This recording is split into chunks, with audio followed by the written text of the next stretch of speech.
In 1822, Greece won their independence from the Ottoman Empire. Even though this was a great victory, the economy was in poverty, forcing many Greeks to immigrate.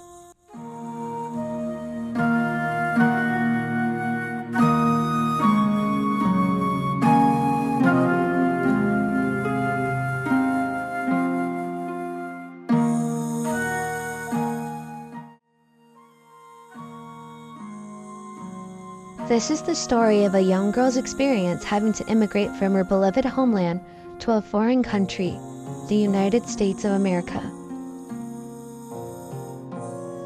We will find out about her life in Greece before moving to America, the pull and push factors for immigrating, the difficulties she experienced in Greece, the people she had to say goodbye to, and the people who joined her during this journey. Her personal experiences during her journey from immigrating from Greece, the adjustments she had to make to the new land and the struggles she endured, and how she made a home for herself, and what she believes it means to be an American.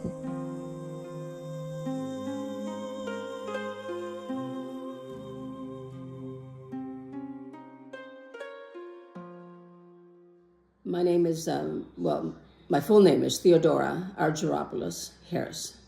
I am 68 years old, and I live in Clovis. I remember, coming through New York, lots of confusion, lots of not understanding. None of us spoke English. So that was interesting, trying to go through immigration, paperwork and everything. And I remember this because I thought it was the weirdest thing. My aunt tried to feed us hot dogs. In the translation of hot dog, I understood dog. So I thought it was actual dog, and I refused to eat it. I remember her saying, try it, and I thought, oh, no, you're not gonna. So that was something, yeah. And pancakes, I thought those are they look gross to me. And she was like, no, they're actually good. And I'm like, I don't think so. So yeah, that was a hot dog. And everything became like a blur, arriving in San Francisco, getting picked up, and just this, my aunt kept pointing to stuff, and we were like exhausted and tired. There were two waves of Greek immigrants coming to America. The first wave was between 1900 to 1924, and the second wave was 1965 to 1980.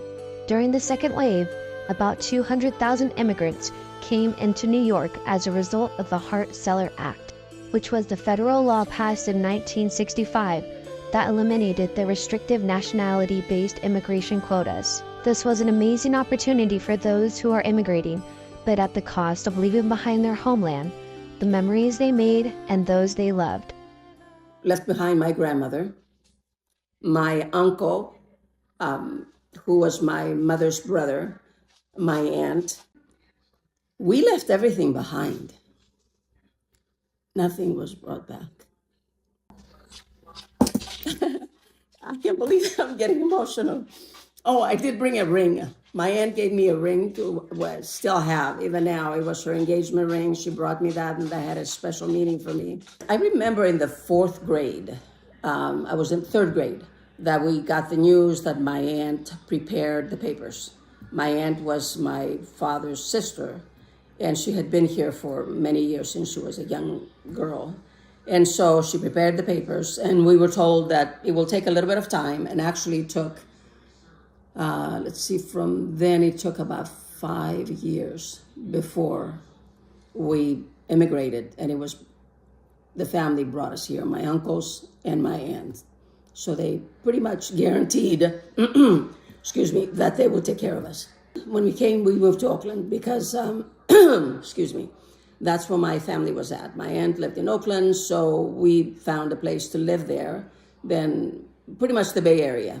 And then my husband was offered a job here as a professor, and that's why we moved to Fresno.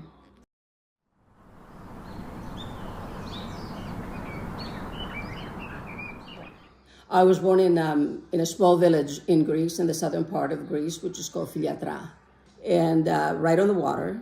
So at the time, population maybe 7,000. My neighborhood was where everybody knew each other. When my parents were not around, the neighbors took care of us. It was like what they say, it takes a village to raise children, and that's what it was. I had family, I had uncles, I had aunts, I had my grandmother. So, summertime, we went to the farm, spent 3 months out of the year swimming and spending time, experiencing not having school. It was a lot of fun. I enjoyed it. I have great memories of it.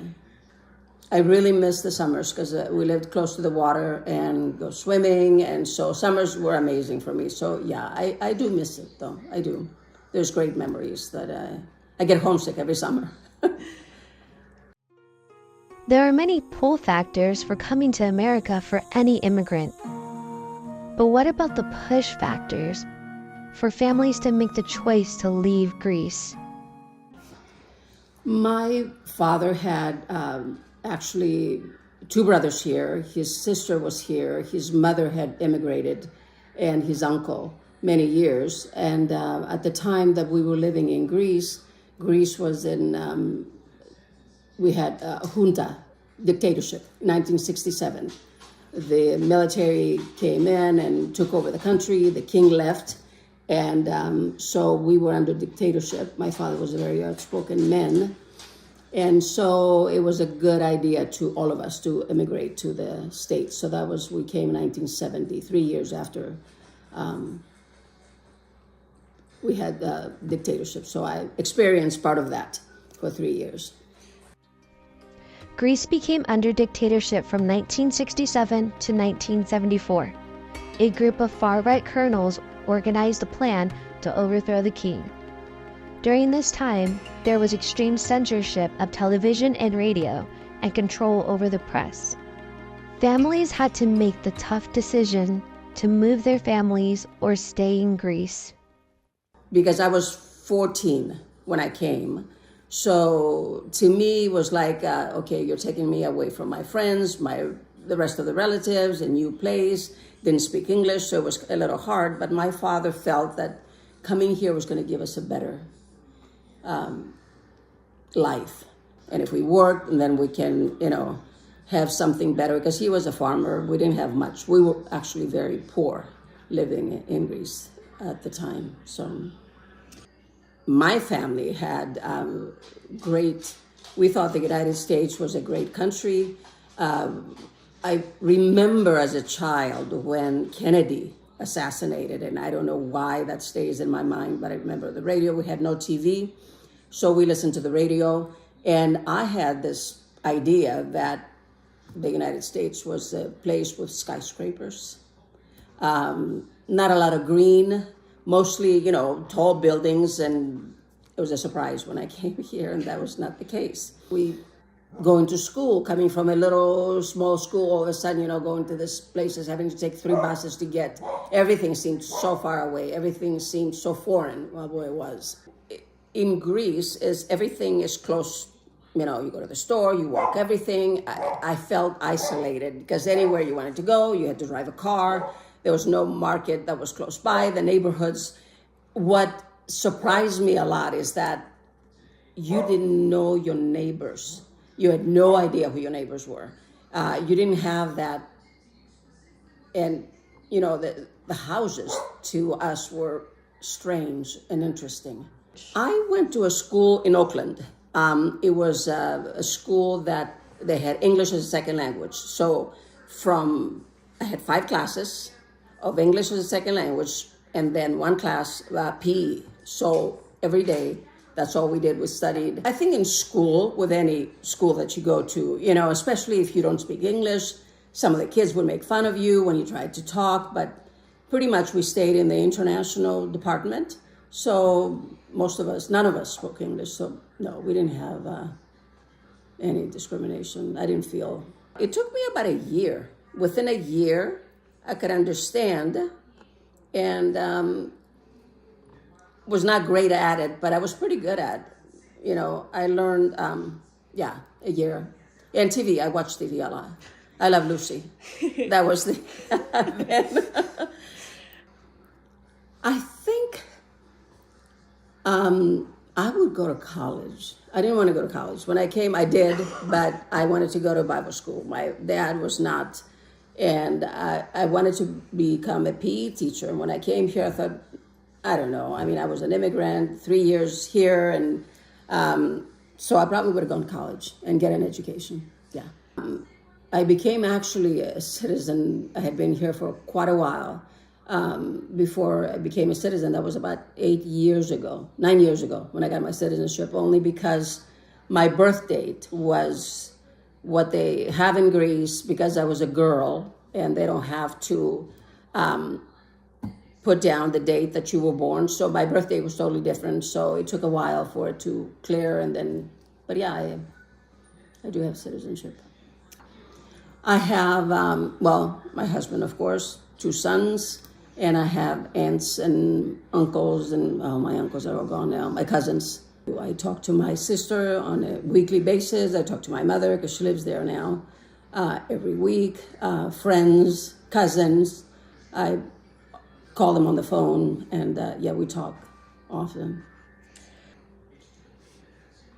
You know, this country, as much as I love Greece, and I do, because that's the memories are there, my childhood is there, and I always enjoy when I go back. But to me now, this is home. The United States is a place where it gave me the opportunity that I would have never had if I had stayed in Greece. To be able, the job that I got, everything that I have. So I look at this country as, opportunities. It means that, to me, that if you work hard, you can accomplish anything. You can be anything you want. You can, achieve what they say, the American dream. It's been a great life. It really has, yeah. I wouldn't change it.